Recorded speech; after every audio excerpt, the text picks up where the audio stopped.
नमस्कार दोस्तों, मैं वाल्मीकि सिंह स्वागत करता हूं आप सभी का हमारे इस चैनल पर। दोस्तों, अगर आप इस चैनल पर नए हैं तो चैनल को सब्सक्राइब करें और लाइक करें और बेल आइकन जरूर दबाएं कि हमारे वीडियो के नोटिफिकेशन आपके पास पहुंच जाए। दोस्तों, आज की जो कहानी है वो एमपी से है। एमपी में एक जिला लगता है धार, उसी जिले की कहानी है। उसी जिले के एक गांव में एक लड़की रहती थी, पल्लवी। पल्लवी पढ़ाई लिखाई में बहुत अच्छा थी, तेज थी और वो सभी नौकरियों के लिए अप्लाई करती थी, फॉर्म भरती थी। उसके बाद 2018 में दोस्तों उसकी एमपी पुलिस में कांस्टेबल की नौकरी लग जाती है। उसके बाद वो ज्वाइनिंग कर लेती है अपनी एमपी में किसी शहर में। उस शहर का नाम मुझे पता नहीं है। 2018 में नौकरी लगने के बाद 2 साल उसके नौकरी के पीरियड को बीत जाते हैं। 2 साल अच्छी खासी नौकरी कर रही थी वो। उसके बाद वो अपने गांव जाती है। उसको जाने से पहले ही उसके माता पिता उसकी शादी कहीं फिक्स करके रखे थे और उसको जाते ही बताते हैं कि बेटी, तुम्हारी शादी हमने फिक्स कर दिया है और थोड़े टाइम में तुम्हारी शादी भी है। उसके बाद वो लड़की मान जाती है। उसको कोई दिक्कत नहीं था, वो तो नौकरी पीरियड में थी। घर वालों ने सोचा कि लड़की हमारी सक्सेस हो गई है, नौकरी कर रही है, अब कोई दिक्कत की बात नहीं है, इसकी शादी कर देते हैं, शादी की उम्र भी हो गई है। दोस्तों, शादी की तैयारियां शुरू हो जाती है। शादी के कार्ड कोड छपवाए जाते हैं। दोस्तों, बहुत जगह ये नियम है कि जो भी कार्ड छपवाए जाते हैं गांव में, विलेज में, वहां पर जो पहले शादी का कार्ड होता है उस गांव के मंदिर, जो भी मंदिर होते हैं उस मंदिरों में पहले चढ़ाया जाता है, या माने तो मंदिरों को न्योता दिया जाता है। ऐसा भी मान सकते हैं कि पहले जो कार्ड होता है, न्योता होता है, वो मंदिरों को दिया जाता है कि पहले भगवान हमारे घर आए, चाहे कोई भी मंदिर हो। फिर उस पल्लवी के गांव में एक मंदिर था, वो शंकर जी का मंदिर था। पल्लवी अपने कार में अपने मम्मी और डैडी के साथ और एक भाई के साथ जाती है उस मंदिर में अपना कार्ड देने के लिए। वो मंदिर से कार्ड देकर बाहर निकलती है। उसके बाद अपने गाड़ी में बैठती है। उसका भाई गाड़ी चला रहा था, मम्मी पापा इसके पीछे बैठे थे और वो ड्राइवर के पास वाली सीट में बैठी थी। तभी एक व्यक्ति आता है और पल्लवी के ऊपर गोली चला देता है। गोली चलने के बाद पल्लवी जख्मी हो जाती है, उसके शरीर से खून निकलने लगता है। उसके बाद उसी व्यक्ति ने अपने आप को भी गोली मार लेता है। मानो तो खुदकुशी करने की कोशिश करता है अपने आप की भी। उसके बाद पल्लवी के मम्मी डैडी चिल्लाते हैं, सब आसपास के जो मंदिर में भी, जो बाहर भी लोग थे, वो दौड़ते हुए आते हैं और पल्लवी और उसके ऊपर जो गोली चलाने वाला व्यक्ति था वो भी जख्मी हो गया था। इन दोनों को हॉस्पिटल लेके जाया जाता है। हॉस्पिटल में इनका उपचार होता है, इनकी दवाई होती है, गोली निकाली जाती है। उसके बाद किस्मत अच्छा था कि पल्लवी भी खतरे से बाहर होती है, डॉक्टर के कहने के अनुसार, और जो व्यक्ति गोली चलाया था वो भी खतरे से बाहर होता है। दोनों की किस्मत अच्छी थी कि गोली तो दो चली थी, मगर जान दोनों की बच गई थी। दोस्तों, जो गोली चलाने वाला व्यक्ति था उसका नाम था नीरज। उसको पुलिस हॉस्पिटल के बाद अरेस्ट करती है और कोर्ट में पेश करती है, और उसको कुछ दिन की सजा हो जाती है। वो कोर्ट में बताता है, जज ने जब पूछा कि तुमने पल्लवी को किस मकसद से, किस दुश्मनी से या किस परेशानी से उस पर जानलेवा हमला किया, तो वो कोर्ट में बताता है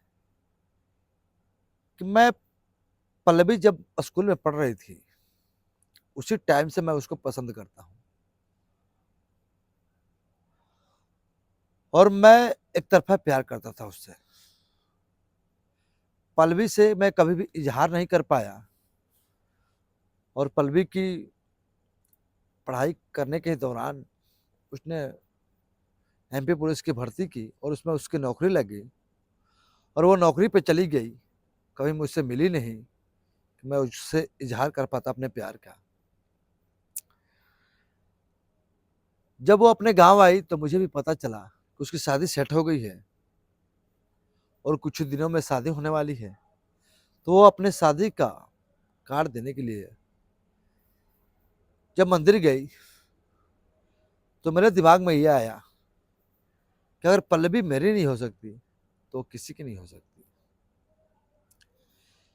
क्योंकि नीरज की इतनी हिम्मत नहीं थी कि पल्लवी के घर वालों से बात करे, उनको बताए, क्योंकि पल्लवी पुलिस में हो गई थी, नौकरी हो गया था। पता है आपको कि जिसके घर वाले पुलिस में होते हैं उनका क्या रौब और क्या दबदबा होता है,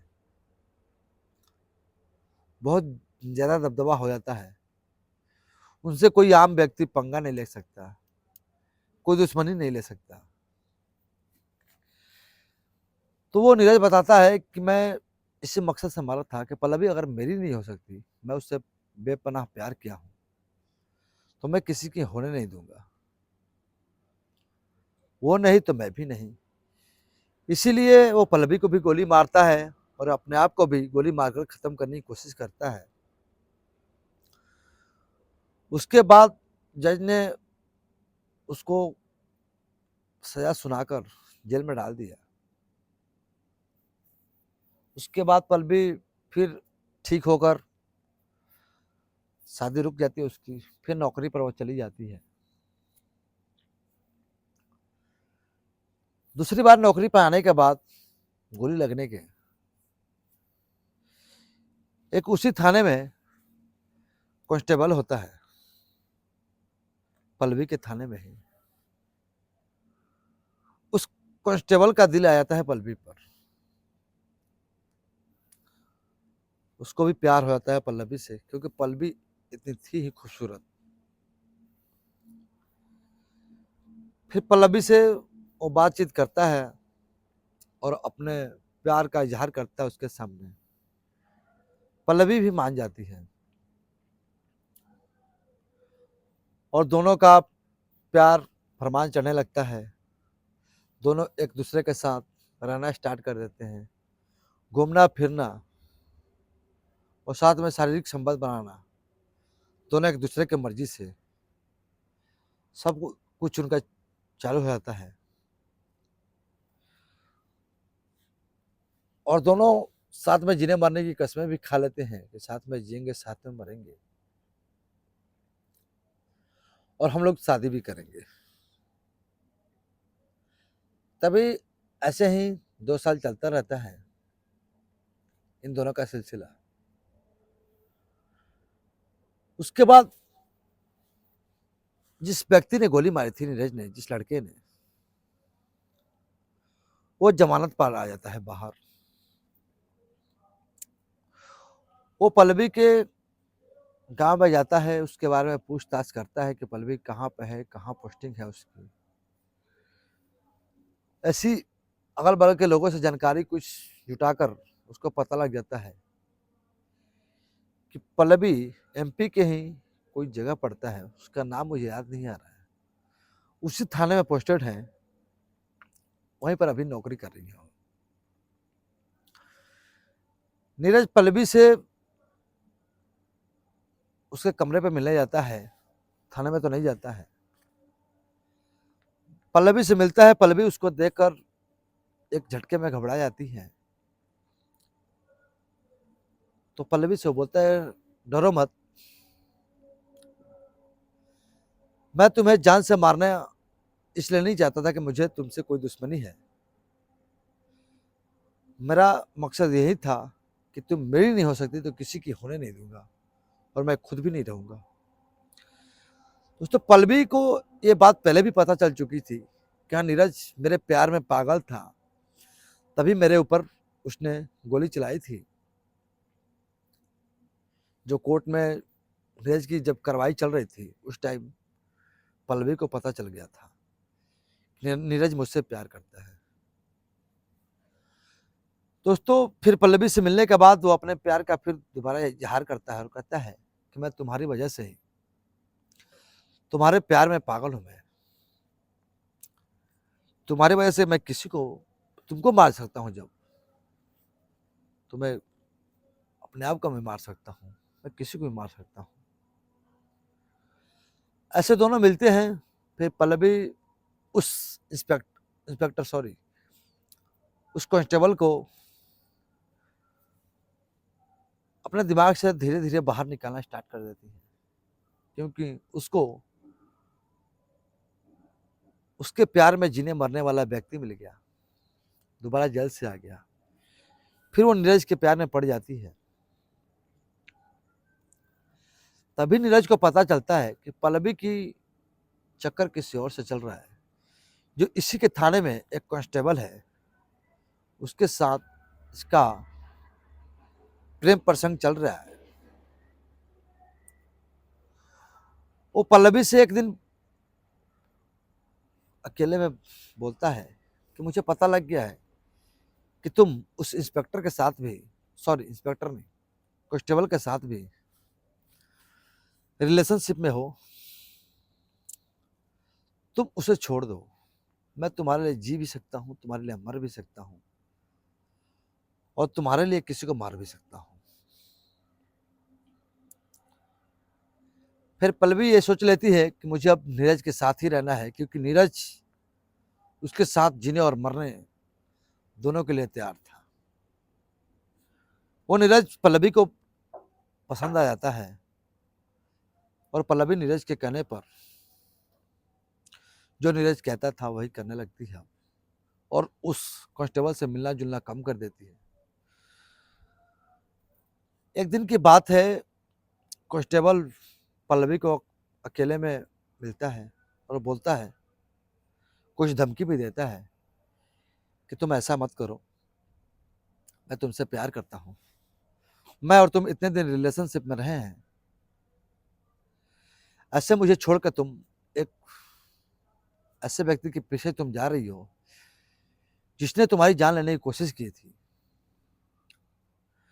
दोस्तों, वो अपना प्यार पल्लवी पर जाहिर करना चाहता है कि मैं प्यार कितना करता हूं तुमसे,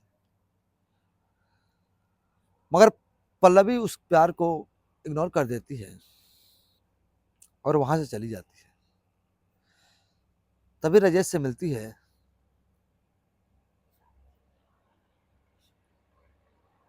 उसको बोलती है कि कांस्टेबल मेरा पीछा नहीं छोड़ रहा है, तुम ही कोई उपाय करो। फिर ये दोनों मिलकर प्लानिंग करते हैं कांस्टेबल को मारने के लिए। फिर ये पल्लवी को कहता है कि तुम उस कांस्टेबल को एक उसी थाने के कुछ दूर पर एक गेस्ट हाउस था, वहीं पर बुलाती है पल्लवी, कांस्टेबल को भी डर हो गया था कि पल्लवी जिसके प्यार में पड़ी है वो बहुत खतरनाक आदमी है। वो एक बार पल्लवी को मारने की भी कोशिश कर दिया था। जब बुलाती है पल्लवी उस पॉइंट पर, गेस्ट हाउस पर, तो कांस्टेबल बाइक लेकर निकलता है थाने से। फिर एक साथी अपने कांस्टेबल को बताता है कि मैं पल्लवी से मिलने यहाँ पर बुलाई है गेस्ट हाउस पर, मैं वहां पर जा रहा हूँ, तुम मेरे आगे पीछे रहो और मेरा ध्यान रखना। मुझे डर है कि पल्लवी मेरे साथ कोई दुर्घटना ना कर दे, क्योंकि उसके साथ जो है वो बहुत खतरनाक आदमी है, जो एक बार पल्लवी को गोली मारा था और वो अपने आप को भी गोली मार लिया था। पल्लवी उसी के साथ है और दोनों मेरा इंतजार कर रहे हैं। कांस्टेबल अपने साथी को बताता है और कांस्टेबल वहां पर जाकर आगे पीछे मंडरा रहा था, इन लोगों पर नजर रख रहा था। तभी इंस्पेक्टर, ओ सॉरी मिस्टेक, बार बार मुझके इंस्पेक्टर आ जा रहा है। कांस्टेबल उन लोगों के बताए हुए पते पर पहुंचता है और जाकर उनसे मिलता है। तो पल्लवी कहती कि मेरा पीछा छोड़ दो, यही बात बताने के लिए मेरा पीछा छोड़ दो, मैं अपने स्कूल के फ्रेंड, बचपन के प्यार के साथ हूँ, मेरे पीछे ना पड़ो, तुम अपनी जिंदगी किसी और से जोड़ लो, किसी और से मोहब्बत कर लो, मेरा पीछा छोड़ लो। फिर वो कांस्टेबल कहता है कि ऐसा नहीं हो सकता, इतनी आसानी से मैं छोड़ने वाला नहीं हूँ। इतना बोलकर वो कांस्टेबल अपने थाने की ओर चल पड़ता है अपनी बाइक लेकर। पल्लवी वहां पर अपनी कार लेकर गई थी और उसका दोस्त ही चला रहा था, जो बर्मन का दोस्त था, जो जिसने उसको गोली मारी थी। फिर वो ड्राइविंग सीट पर बैठता है और पल्लवी ड्राइवर के पास में बैठ जाती है और दोनों लोग प्लानिंग करते हैं कि अब इसको खत्म ही कर देते हैं कांस्टेबल को। यहां तक तो कांस्टेबल के जो साथी वहां पर देख रहा था आगे पीछे, वहां पर मिलन देखता है, सबका मिलाप देखता है कहाँ ये लोग मिले हैं। उसके बाद कांस्टेबल बाइक लेकर चल पड़ता है तेजी से। उसके बाद पीछे से ये लोग भी चलते हैं। उसके बाद कांस्टेबल का जो साथी था वो कहीं बिछड़ जाता है और पीछे से लोग अपनी कार लेकर चल पड़ते हैं और कुछ दूर आकर कार की स्पीड बहुत तेज कर करीब 100-120 की स्पीड में कार को स्पीड कर उस कांस्टेबल को धक्का मार देते हैं। वो कांस्टेबल उड़ता हुआ आसमान में बहुत दूर जाकर गिरता है। बाइक के परखच्चे उड़ गए थे। उसके बाद पल्लवी ने एक लोकल थाने में जाकर एक कंप्लेंट लिखाती है कि मेरे कार से किसी व्यक्ति का एक्सीडेंट हो गया है, आप जाकर देख लीजिए वहां पर कौन है कौन नहीं, मुझे पता नहीं, मैं वहां पर रुकी नहीं कि मेरे जान को खतरा हो सकता है अगर वहां पर कोई जनता आ जाएगी या वहां पर भीड़ इकट्ठी हो जाएगी। तो पुलिस नॉर्मल बात समझती है कि चलो किसी नॉर्मल व्यक्ति का एक्सीडेंट हुआ है। फिर पुलिस जाती है, उस कांस्टेबल को उठाकर हॉस्पिटल लेके जाती है। कांस्टेबल का कुछ ही देरों में मौत हो जाती है दोस्तों, क्योंकि उसका हालत सीरियस था। उसके बाद अगर कांस्टेबल का साथी उसके साथ नहीं गया होता तो ये बात खुलकर सामने आती ही नहीं कि उस कांस्टेबल का मौत कैसे हुआ है।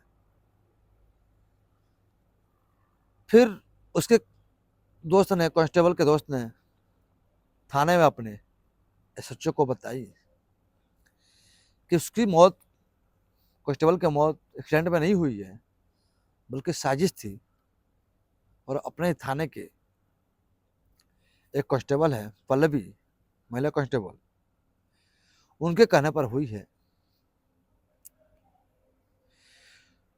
फिर इन्हीं के थाने के एसएचओ जांच शुरू करते हैं और सीसीटीवी कैमरे खंगालने स्टार्ट करते हैं। और जहां पर एक्सीडेंट हुआ था वहां पर एक सीसीटीवी कैमरा लगा हुआ था दोस्तों। फिर उस सीसीटीवी कैमरे को देखा जाता है